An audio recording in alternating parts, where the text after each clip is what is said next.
जय हिंद। आज हम लोग बात करेंगे कोशिका के बारे में। कोशिका किसे कहते हैं और इसके विभिन्न पार्टों के बारे में भी बात करेंगे। तो कोशिका को इंग्लिश में सेल कहते हैं। कोशिका को इंग्लिश में क्या कहते हैं? सेल कहते हैं। और इसका जो टेक्निकल यानी कि बायोलॉजिकल नेम होता है वो होता है साइटो। कोशिका को इंग्लिश में हम लोग सेल कहते हैं और इसका टेक्निकल नाम क्या होता है? साइटो। और देखो, साइटो कोशिका का अध्ययन करना, जैसे जीवों का अध्ययन करना जीव विज्ञान कहलाता है, और वैसे ही कोशिका का अध्ययन करना साइटोलॉजी कहलाता है।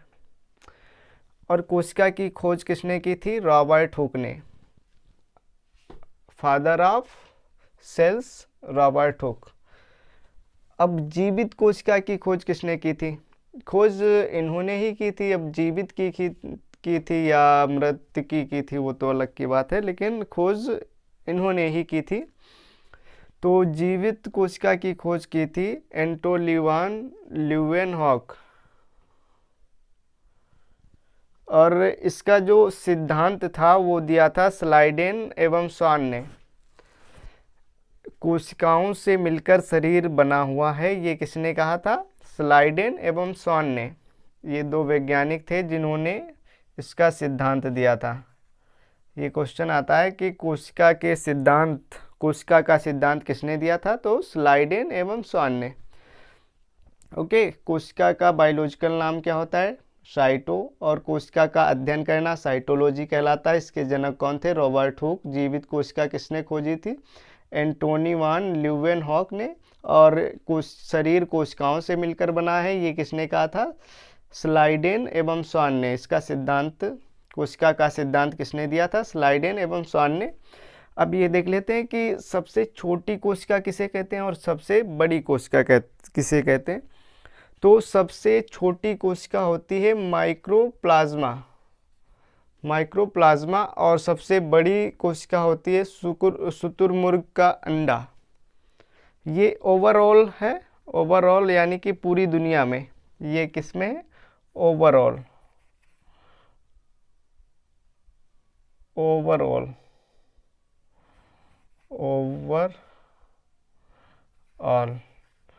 पूरी दुनिया में सबसे बड़ी कोशिका कौन सी है? माइक्रोप्लाज्मा। और सबसे छोटी कोशिका माइकोप्लाज्मा और सबसे बड़ी कोशिका शुतुरमुर्ग का अंडा। अब मानव में देख लेते हैं। मानव में सबसे छोटी कोशिका स्पर्म यानी कि शुक्राणु मानव के शुक्राणु में होती है। और मानव में सबसे बड़ी कोशिका होती है ओवम में यानी कि अंडाणु में। किसमें? अंडाणु में। ओके। और कोशिका विभाजन किसमें नहीं होता है? न्यूरॉन में। न्यूरॉन कहाँ? मस्तिष्क में होता है। तो मस्तिष्क में कोशिका विभाजन नहीं होता है। और सबसे अधिक कोशिका विभाजन किसमें होता है? लीवर में। सबसे तीव्र कोशिका विभाजन किसमें होता है? लीवर में। तो ये ओवरऑल है और ये मानव शरीर में है। मानव शरीर की सबसे छोटी कोशिका शुक्राणु, मानव शरीर की सबसे बड़ी कोशिका अंडाणु। और उस पूरी दुनिया में सबसे छोटी कोशिका माइक्रोप्लाज्मा और पूरी दुनिया में सबसे बड़ी कोशिका शुतुरमुर्ग का अंडा। ओके। तो थोड़ा ये देख लेते हैं। जिस प्रकार से क्या होता है? देखो, ये ऊतक जो होते हैं, ऊतक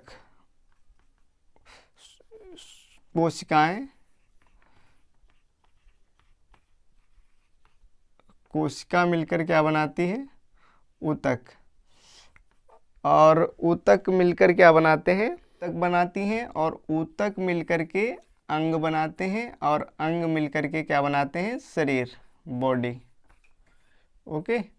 कोशिकाएं मिलकर ऊतक बनाती हैं, ऊतक मिलकर के अंग बनाते हैं, और अंग मिलकर के क्या बना लेता है? शरीर। जैसे ईंटें मिलकर के दीवार बनाती हैं, और दीवार मिलकर के रूम बनाती हैं, और रूम मिलकर के पूरा मकान बन जाता है। जैसे ईंटें क्या बनाती हैं? जैसे मान लीजिए ईंट बनाती हैं दीवार, ईंटें दीवार बनाती हैं और दीवार मिलकर के क्या बनाती हैं, कमरा।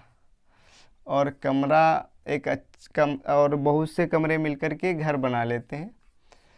जिस प्रकार से ये प्रक्रिया होती है सेम टू सेम, कोशिकाएं मिलकर ऊतक बनाती हैं, ऊतक अंग बना लेते हैं, अंग शरीर बना लेता है। ओके, तो ये तो कोशिका के बारे में बेसिक जानकारी हो गई। अब हम इसके पार्टों के बारे में पढ़ेंगे, कोशिकांगों के बारे में पढ़ेंगे। ठीक है, तो आइए चलते हैं इसके कोशिकांगों की तरफ। तो सबसे पहला पार्ट जो होता है उसको हम लोग क्या कहते हैं, कोशिका झिल्ली। क्या कहते हैं उसको, कोशिका झिल्ली कहते हैं। ओके,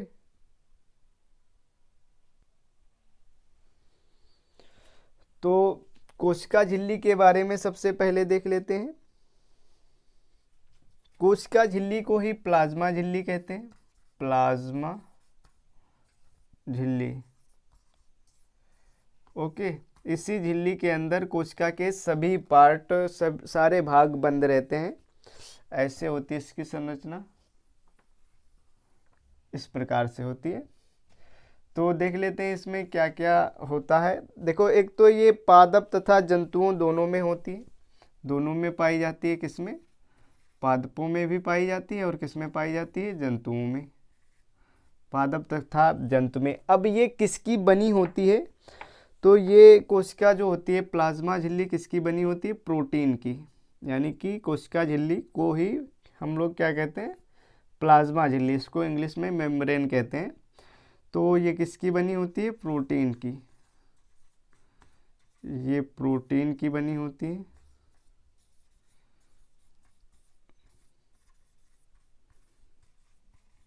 प्रोटीन की बनी होती हैं। ठीक है, तो इतना देख लिया। और कोशिका के सभी अंग इसी झिल्ली में बंद रहते हैं। कोशिका के सभी अंग क्या होते हैं, इसी झिल्ली में बंद रहते हैं। एक तो ये पादप तथा जंतुओं में दोनों में पाई जाती है। दूसरा पॉइंट ये है कि ये किसकी बनी होती है, तो ये किसकी बनी होती है, प्रोटीन की बनी होती है। कौन, कोशिका झिल्ली किसकी बनी होती है, प्रोटीन की बनी होती है। ओके, ये आप समझ गए होंगे। और इसी कोशिका झिल्ली में कोशिका के सभी अंग बंद रहते हैं, जैसे माइटोकॉन्ड्रिया, गोल्जी बॉडी, रसधानी, ये सारी चीज़ें इसी में बंद रहती हैं। वो अभी एक एक करके सब समझेंगे। तो इसके बाद में एक और आती है जिसको हम लोग कोशिका भित्ति कहते हैं। नंबर 2 पे एक और इसमें पॉइंट लिख लो, तीसरा वाला क्या होगा कि कोशिका के सभी अंग इसी झिल्ली में बंद रहते हैं।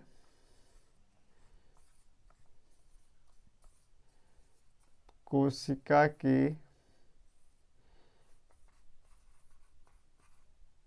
सभी अंग इसी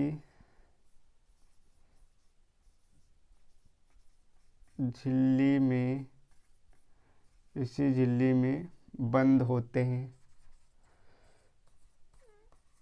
ओके, एक तो ये हो गया। दूसरा देखो क्या होता है, कोशिका भित्ति।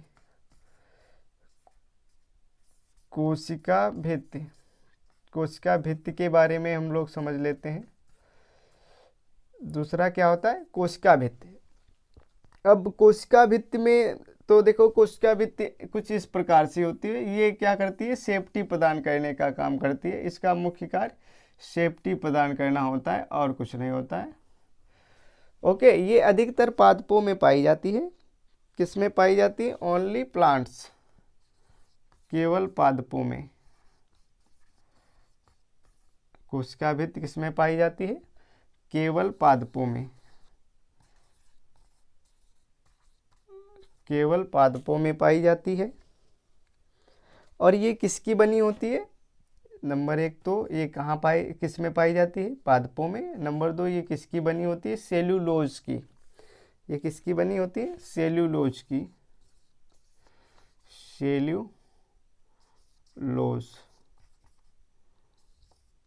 सेल्यूलोज की बनी होती है। ओके, देखो ये जो कोशिका झिल्ली होती है ये प्रोटीन की बनी होती है और कोशिका भित्ति किसकी बनी होती है, सेलुलोज की बनी होती है। और इसका कार्य क्या होता है, सेफ्टी करना, सुरक्षा करना, सुरक्षा करना और आकार प्रदान करना। देखो ये आकार प्रदान कर रही, तो इसका कार्य क्या होता है? सुरक्षा एवं आकार प्रदान करना, आकार प्रदान करना। इसका मुख्य कार्य क्या होता है? सुरक्षा एवं आकार प्रदान करना। अब इसके बाद में जो सबसे मोस्ट इम्पोर्टेंट टॉपिक है वो हम क्या पढ़ेंगे? माइटोकॉन्ड्रिया। क्या पढ़ेंगे? एम से माइटोकॉन्ड्रिया। नंबर 3 हम लोग क्या पढ़ेंगे? माइटोकॉन्ड्रिया। माइटोकॉन्ड्रिया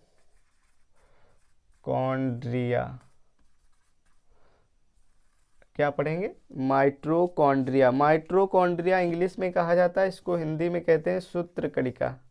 हिंदी में इसको क्या कहते हैं? सूत्रकणिका।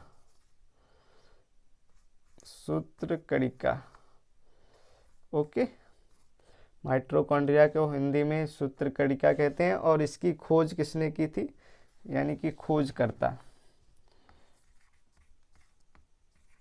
खोजकर्ता। माइटोकॉन्ड्रिया की खोज किसने की थी? अल्टमैन ने। किसने? अल्टमैन। ओके, तो माइटोकॉन्ड्रिया की खोज किसने की थी ये पता हो गया। अब इसका कार्य क्या होता है? देखो, एक तो ये मोस्ट इम्पोर्टेंट होता है, यह पावर हाउस इसको कहते हैं। माइटोकॉन्ड्रिया को ऊर्जा गृह कहते हैं। क्या कहा जाता है? ऊर्जा गृह। ओके, तो एक तो इसे ऊर्जा गृह कहते हैं। दूसरा, इसमें देखो लगभग 38 एटीपी। नंबर दूसरा क्या है? लगभग 38 एटीपी। एटीपी का फुल फॉर्म क्या होता है? Adenosine triphosphate. एटीपी का मतलब एडिनोसिन ट्राइफॉस्फेट। ओके, 38 एटीपी मिलकर एक ग्लूकोज बनाते हैं। एक ग्लूकोज बनाते हैं। ओके, तो एक मोस्ट इम्पोर्टेंट क्वेश्चन आता है कि माइटोकॉन्ड्रिया की आंतरिक दीवारों को क्या कहते हैं? तो माइटोकॉन्ड्रिया की आंतरिक दीवारों को माइटोकॉन्ड्रिया की आंतरिक दीवार को क्या कहा जाता है? क्रिस्टी। ये याद रखना। एक तो माइटोकॉन्ड्रिया की खोज किसने की थी? अल्टमैन ने। दूसरा, माइटोकॉन्ड्रिया को ऊर्जा का गृह कहा जाता है। 38 एटीपी मिलकर एक ग्लूकोज बनाते हैं। और माइटोकॉन्ड्रिया की आंतरिक दीवार को क्या कहा जाता है? क्रिस्टी। ओके, इतना समझ गए? अब माइटोकॉन्ड्रिया समझ गए। अब इसके बाद में समझेंगे हम लोग गोल्जी बॉडी। इसके बाद में हम क्या समझेंगे? ये जो गोल्जी बॉडी होता है, गोल्जी बॉडी की खोज किसने की थी? कैमिलो गोल्जी ने। किसने की थी? कैमिलो गोल्जी ने। उन्हीं के नाम पर इसका नाम पड़ गया गोल्जी बॉडी। इसका एक ही कार्य होता है, परिवहन करना। इसका एक ही कार्य होता है, क्या होता है? परिवहन। देखो, जैसे सपोज कीजिए हम हाथ से कोई काम कर रहे हैं, तो उस समय हमारे पैर कुछ नहीं कर रहे होते हैं, तो पैरों की ऊर्जा को लेकर हाथों को देना। जहाँ पर ऊर्जा की कमी हो वहाँ पे ऊर्जा को देना, और जहाँ पर ऊर्जा की कमी हो वहाँ पर ऊर्जा को पहुँचाना गोल्जी बॉडी का कार्य होता है। ओके, इतना समझ गए? अब गोल्जी बॉडी के बाद में हम लोग देखेंगे रसधानी। क्या देखेंगे? रसधानी, वैक्यूल। क्या देखेंगे? एक तो यहाँ पे हमने क्या देख लिया? माइटोकॉन्ड्रिया हो गया, गोल्जी बॉडी हो गया। उसके बाद में हम लोग क्या देखेंगे? वैक्यूल, यानी कि रसधानी, वैक्यूल्स। ओके, अब देखो रसधानी का एक ही कार्य होता है, क्या होता है? जल संग्रह करना। क्या करना? जल संग्रह करना। देखो, हमारे शरीर में लगभग 65% जल होता है, और वो जल कहाँ भरा होता है, वो सब टोटल जल किस में भरा होता है, कोशिकाओं में भरा होता है। हमारे शरीर में कहाँ पे होता है, कोशिकाओं में होता है। तो ओके, तो रसधानी का कार्य क्या होता है, जल संग्रह करना। तो हमने ये वैक्यूल भी पढ़ लिया। ओके, अब इसके बाद में हम पढ़ेंगे, इसके बाद में हम लोग देख लेते हैं तारक काय क्या होता है, यानी कि सेंट्रोसोम। अगला नंबर क्या है हम लोग देखेंगे, तारक काय यानी कि सेंट्रोसोम, तारक काय सेंट्रोसोम। अच्छा, सेंट्रोसोम गलत हो गया, सेंट्रोसोम सही है ना। ओके, अब तारक काय के बाद में हम ये देख लेते हैं सेंट्रोसोम। सेंट्रोसोम की खोज किसने की थी, सबसे पहले ये देख लेते हैं खोजकर्ता। सेंट्रोसोम की खोज किसने की थी, बोबरी नामक वैज्ञानिक ने। किन्होंने की थी, बोबरी, बोबरी। ओके, तो हम ये समझ गए कि तारक काय की खोज किसने की थी, बोबरी। इसका कार्य एक ही होता है, कोशिका विभाजन करना, कोशिका विभाजन, कोशिका विभाजन। ओके, कोशिका विभाजन का मतलब ये होता है कि जिस भाग पर कोशिकाएं मर जाती हैं उसी भाग पर एक कोशिका विभाजन करके दो कोशिकाओं में बढ़ जाती है। ओके, कोशिका विभाजन का मतलब क्या होता है, एक कोशिका टूट करके दो कोशिकाओं में विभाजित हो जाती है। इसे ही हम लोग क्या कहते हैं, कोशिका विभाजन कहते हैं। अब कोशिका विभाजन किस कोशिका में अधिक होता है, किस में कम होता है, वो देख लेते हैं। देखो, ये जो न्यूरॉन होती है, न्यूरॉन यानी कि ब्रेन, न्यूरॉन कहाँ पाया जाता है, ब्रेन। ब्रेन में सबसे कम बिल्कुल भी नहीं होता है, ब्रेन में बिल्कुल भी कोशिका विभाजन नहीं होता है। और लीवर में बहुत अधिक कोशिका विभाजन हो जाता है। यदि लीवर का कोई पार्ट कट जाए तो वो स्वतः पूर्ति कर लेगा। तो ब्रेन में सबसे कम कोशिका विभाजन होता है, यानी कि बिल्कुल ना के बराबर होता है। और इसमें लीवर में सबसे अधिक होता है, बहुत अधिक होता है कोशिका विभाजन। अब इसके बाद में हम लोग देख लेंगे अंतःद्रव्य जालिका।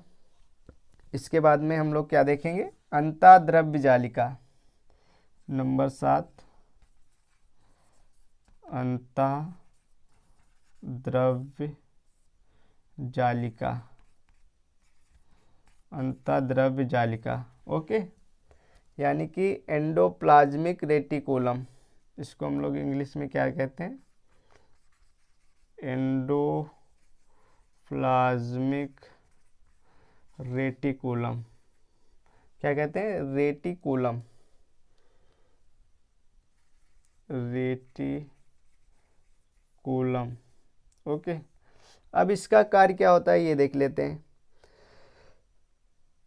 तो ये क्या करती है, आंतरिक कंकाल को सहायता प्रदान करती है। क्या करती है, आंतरिक कंकाल को, आंतरिक कंकाल को सहायता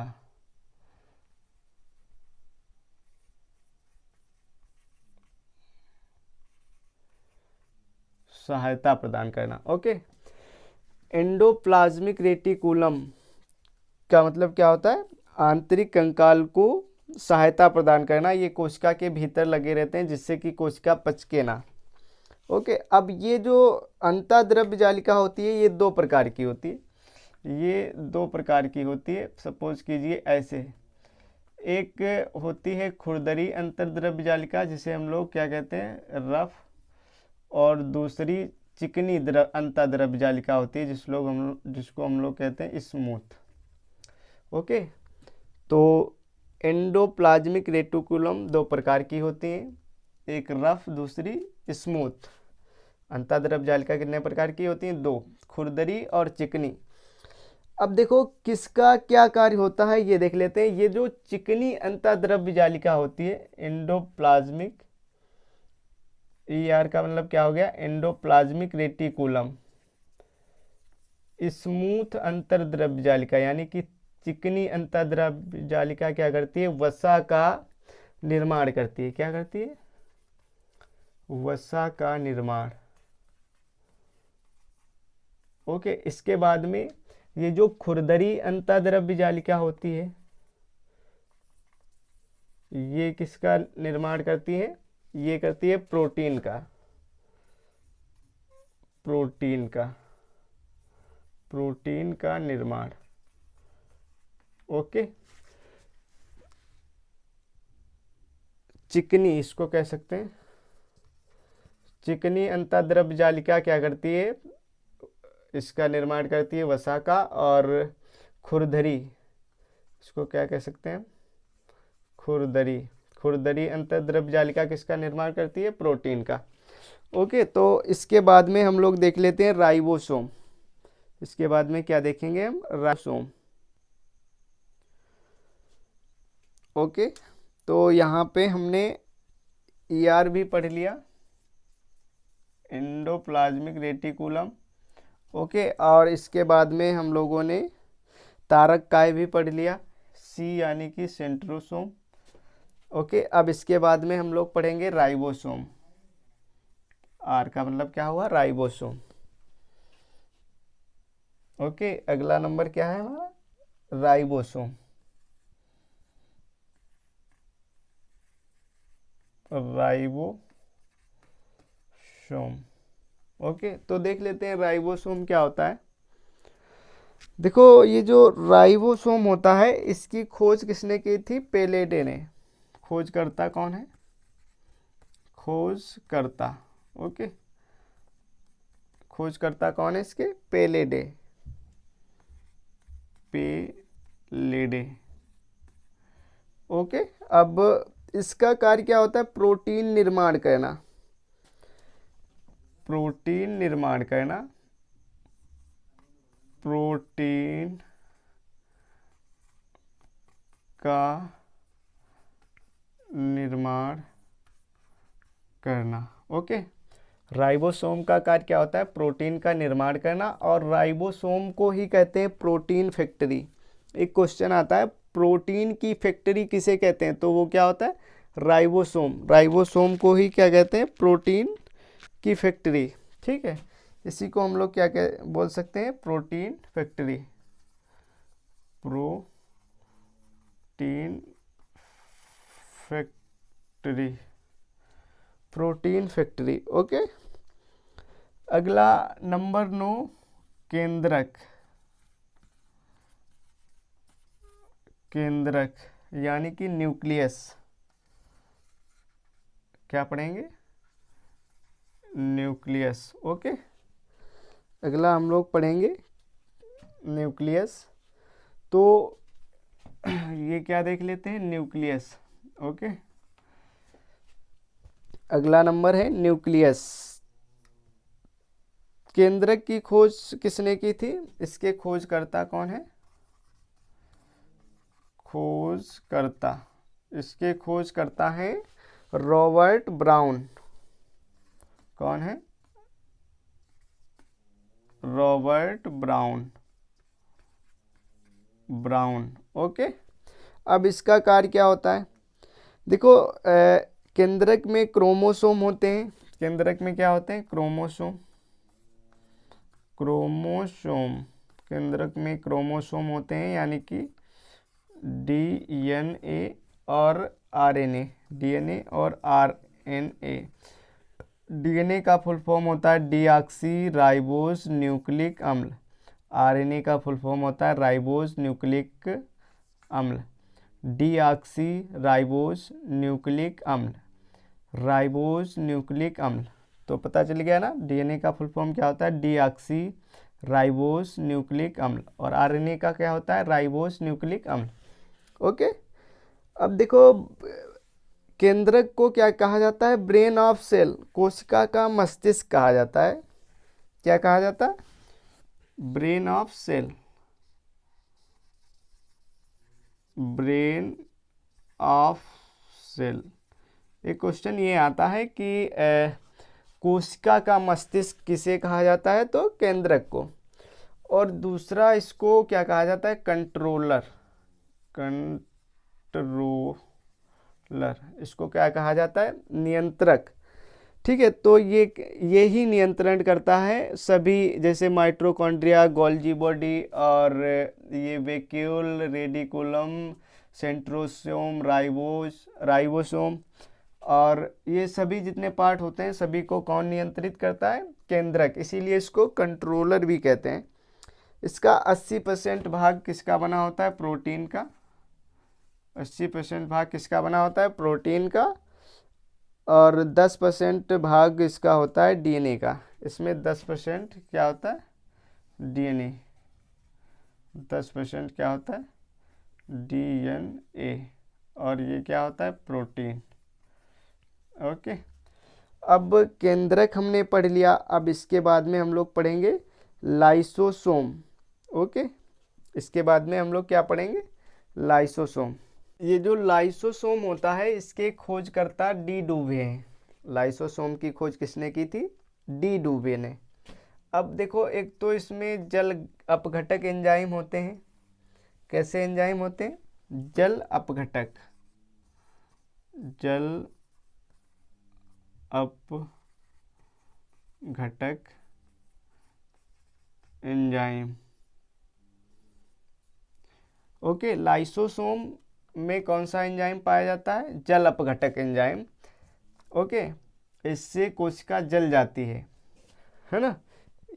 लाइसोसोम इसके थ्रू किसी कोशिका के किसी भी पार्ट को जला सकता है। इसीलिए इसको क्या कहते हैं, आत्महत्या की थैली भी कहा जाता है। एक क्वेश्चन आता है, आत्महत्या की थैली किसे कहा जाता है, तो वो क्या होता है, लाइसोसोम। क्या होता है, आत्महत्या की थैली, सुसाइड बेग। इसको क्या कहेंगे, सुसाइड बेग, आत्महत्या की थैली किसे कहा जाता है, लाइसोसोम को। ओके, और ये क्या करती है, कोशिका का पाचन कर देती है। जो कोशिका मृत हो जाती है, मर जाती है, उसको क्या कर देती है, पाचन कर देती है, सड़ा गलाकर बाहर निकाल देती है। तो इसको कोशिकी पाचन भी कह सकते हैं। कोशिकी पाचन का मतलब ये होता है कि मरी हुई कोशिका को सड़ा गलाकर उस कोशिका से बाहर निकाल देना, कोशिकी पाचन कहलाता है। और पता हो गया ना, ठीक है। लाइसोसोम की खोज किसने की थी, डी डुवे ने। इसमें कौन सा एंजाइम पाया जाता है, जल अपघटक। आत्महत्या की थैली किसे कहा जाता है, लाइसोसोम को। और लाइसोसोम में क्या होता है, कोशिकी पाचन, यानी कि जो कोशिकाएं मर जाती हैं उनको सड़ा गलाकर शरीर से बाहर निकालना। ये एक जल अपघटक एंजाइम बहुत खतरनाक एंजाइम होता है। ये एंजाइम यदि कोशिका के किसी भी part, mitochondria, Golgi body, vacuole, ribosome, किसी के अंदर भी छोड़ दिया जाए तो वो कोशिका तुरंत क्या हो जाएगी, नष्ट हो जाएगी। ओके, तो ये आप समझ गए। अब थोड़ा जीव द्रव्य के बारे में समझ लेते हैं। किसके बारे में, जीव द्रव्य के बारे में। ओके, जीव द्रव्य। देखो, जीव द्रव्य की खोज पुरकिंजे नामक वैज्ञानिक ने की थी। खोजकर्ता कौन है, खोजकर्ता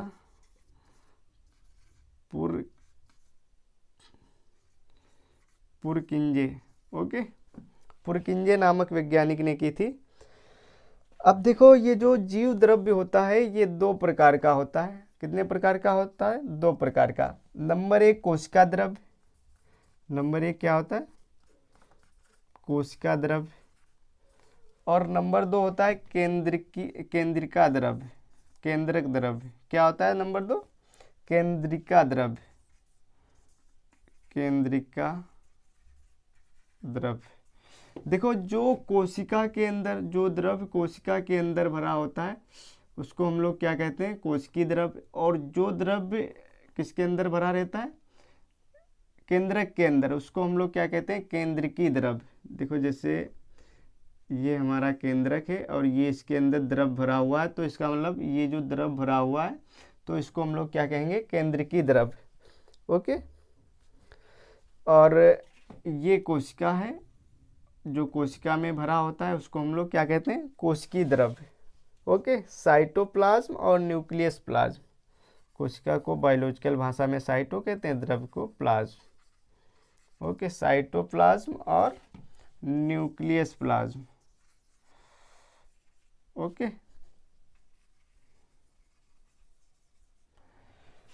ओके, तो एक बार समरी के तौर पर देख लेते हैं। ओके, तो समरी के तौर पे ये देख लेते हैं, ये जो कोशिका होती है ये कोशिका प्रोटीन की बनी होती है, पादप और जंतुओं दोनों में। ओके। और इसके ऊपर एक कोशिका भित्ति होती है जो सिर्फ पादपों में होती है। ये कोशिका भित्ति किसकी बनी होती है, लाइसोसोम की।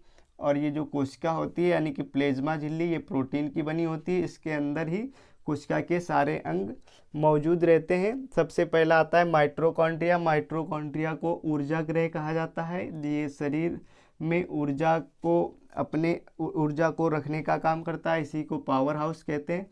और नंबर 2 पे आता है गोल्जी बॉडी। गोल्जी बॉडी परिवहन का काम करता है, जहाँ पे ज़्यादा ऊर्जा की आवश्यकता होती है वहाँ पे ज़्यादा ऊर्जा पहुँचाना। उसके बाद में वैक्यूल आता है। वैक्यूल का कार्य क्या होता है, जल का संग्रह करना। उसके बाद में आता है एंडोप्लाज्मिक रेटिकुलम। ओके। अंतःद्रव्य जालिका। अंतःद्रव्य जालिका 2 प्रकार की होती हैं, खुरदरी अंतःद्रव्य जालिका और चिकनी अंतःद्रव्य जालिका। ये जो चिकनी अंतःद्रव्य जालिका होती हैं ये वसा का निर्माण करती हैं, और जो खुरदरी अंतःद्रव्य जालिका होती हैं वो प्रोटीन का निर्माण करती हैं। उसके बाद में सेंट्रोसोम यानी कि तारक काय आ जाता है। ये जो तारक काय होता है ये कोशिकाओं का विभाजन करता है।